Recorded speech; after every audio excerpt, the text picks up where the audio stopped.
इन RSS से आए, मेरी बात यकीन करो आप, मैं जिम्मेदारी के साथ कह रहा हूं, इन आरएसएस से आया ये पीसीसी का प्रेसिडेंट। इसकी शुरुआत आरएसएस से हुई, इसकी जिंदगी जब तक रहेगी आरएसएस में ही रहेगा। असदुद्दीन ओवैसी मुझे इल्जाम लगा रहे आप आरएसएस के। अरे भाई, शेरवानी के ऊपर पैजामा है बोल के मैं समझा, शेरवानी के नीचे खाकी निक्कर है आपके नहीं। बार बार मेरे बारे में आप कह रहे हैं। रियासत में तेलंगाना असेंबली इंतखाबात को लेकर सियासी बयानबाजी जोरों पर है। तेलंगाना कांग्रेस कमेटी के सदर रेवंत रेड्डी ने AIMIM के सदर बैरिस्टर असदुद्दीन ओवैसी पर अब तक सबसे बड़ा इल्ज़ाम लगाते हुए कहा कि उनकी शेरवानी के नीचे वो खाकी चड्डी पहनते हैं।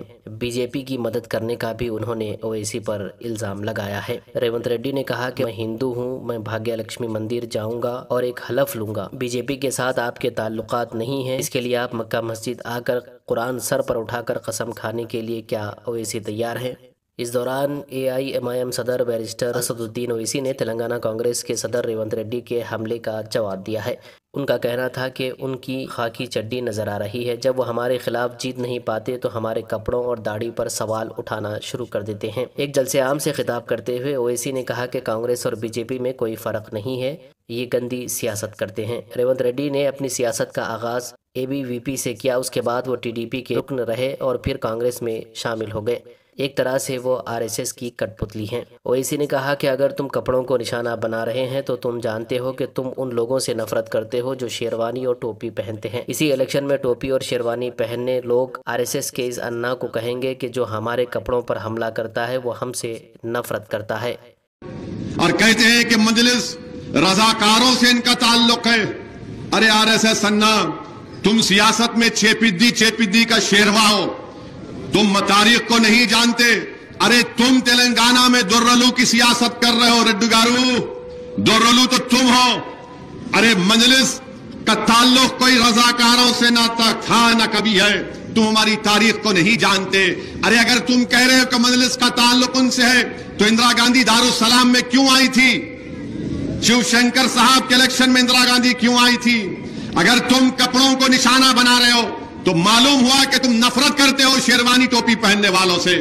तो जो लोग सर पर टोपी और चेहरे पर दाढ़ी रखते हैं, ये कांग्रेस का सदर उनसे नफरत करता है। और मुझे यकीन है कि तेलंगाना के असेंबली के इंतखाबात में जिसके सर पर टोपी दाढ़ी होगी, जो कुर्ता पैजामा और शेरवानी पहनता है, वो इस RSS अन्ना को बता देगा कि जो हमारे कपड़ों पर हमला करता है वो यकीनन RSS है, वो संगी है, वो नफरत करता है और हिंदुत्व के एजेंडे को लेकर आगे बढ़ रहा है। अरे तुम्हारे पास बोलने को कुछ नहीं है तो तुम हमारे कपड़ों पर आ जाते, तो कभी हमारी दाढ़ी पर आ जाते, तो कभी हमारे टोपी पर आ जाते, और उसके बाद होता क्या? हमले शुरू हो जाते, हम पर हमले शुरू हो जाते हैं। तो इसको बोलते हैं अंग्रेजी में डॉग विजिल पॉलिटिक्स, यानी कुत्ते की सीटी की सियासत इसको कहते हैं, तर्जुमा अगर करो तो। Dog vigil politics, hate politics, ये कांग्रेस का सदर कर रहा है। तुम्हारी नफरत दिख कर आ रही है तुम्हारे बयानात से। मुझे यकीन है कि तेलंगाना के बाशऊर और बाखबर लोग तुम्हारी इस डॉग विजिल पॉलिटिक्स का जवाब देगी। हाँ, मैं तो तुमको पहले भी कहा था कि तुम आए RSS से, तुम्हारा ताल्लुक आज भी RSS से है, कल भी रहेगा। और मोहन भगवत तुमको कंट्रोल कर रहा है, अरे मुझे अल्लाह कंट्रोल कर रहा है। दोस्तों, इस पर आपकी क्या राय है कमेंट करके ज़रूर बताइए और इस वीडियो को लाइक और शेयर भी कर दीजिए।